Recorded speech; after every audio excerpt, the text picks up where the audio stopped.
In almost every workshop, keynote, or training I deliver on engaging employees and improving teamwork, there is a lengthy conversation about toxic employees.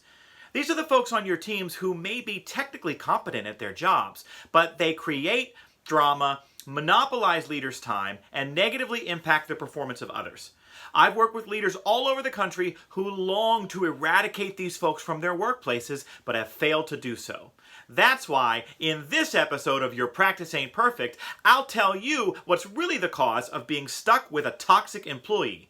This one's probably going to ruffle some feathers, so stick around.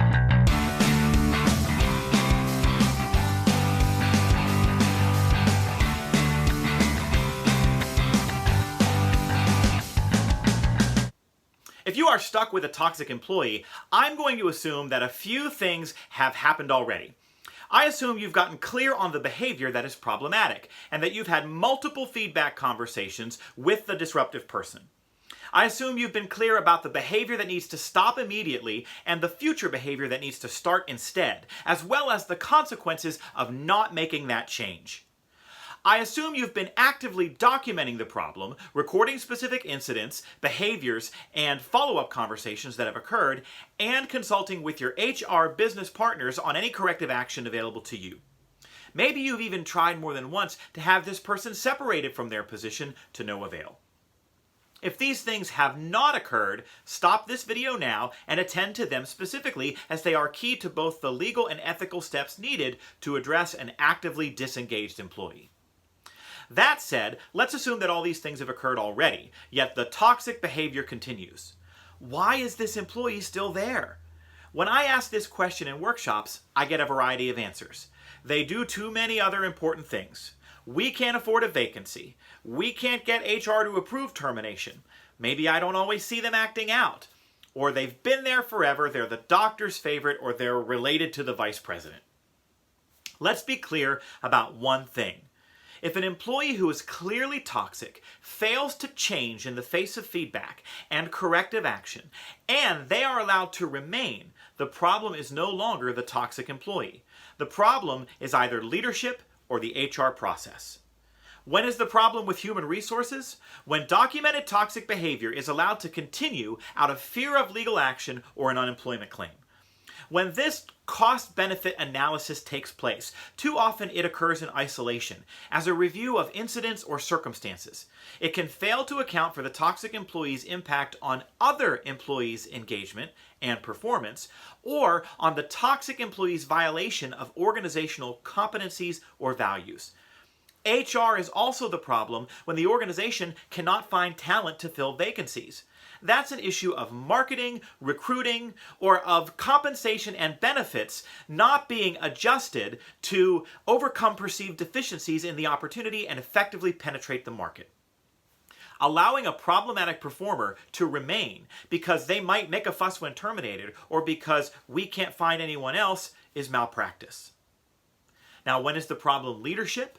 In some cases, leadership fears the disruption brought about by a vacancy, so they never take action. In other cases, leaders don't see the employee as a problem. They have lowered their standards and they are settling. They think that the toxic behavior isn't really a big deal or a fireable offense. Maybe they believe it's something that can be fixed by a better manager, or they believe they have a great employee with some annoying quirks of personality. In this case, leadership is failing to see that, while the employee may be technically competent, he or she is doing harm for every moment they are allowed to remain with the organization. Or perhaps the leadership team has failed to effectively articulate the impact, liability, and threat posed by the continued employment of this person to other key stakeholders. Allowing a proven problematic performer to remain because maybe they can be fixed is fantasy. Their continued employment because the problem is underestimated or not taken seriously is ignorance. Both are a dereliction of duty on the part of leadership. So there you have it. If you are stuck with a toxic employee and you've done all the performance management pieces right, feedback, documentation, corrective action, the continued presence of that employee is a failure of leadership or human resources. If this is happening where you work, it may be time to reflect on what's broken and what has to change to fix the people and systems who allow the cancerous impact of toxic employees to continue. As someone who has filled roles in both leadership and HR, I know some of you may strongly dispute these ideas. If you agree or not, please say so using the comments box below. Let's have a conversation. And if you like this video, please share it to your network on LinkedIn. Thanks for watching. See you next time. All right, this is it. They're allowing a proven problematic performer. Who wrote this? It was me. Why did I write it that way? In almost every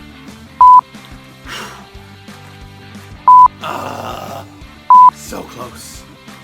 We gotta do that part again. That was bad. We gotta do that again. Playing that music. Bye.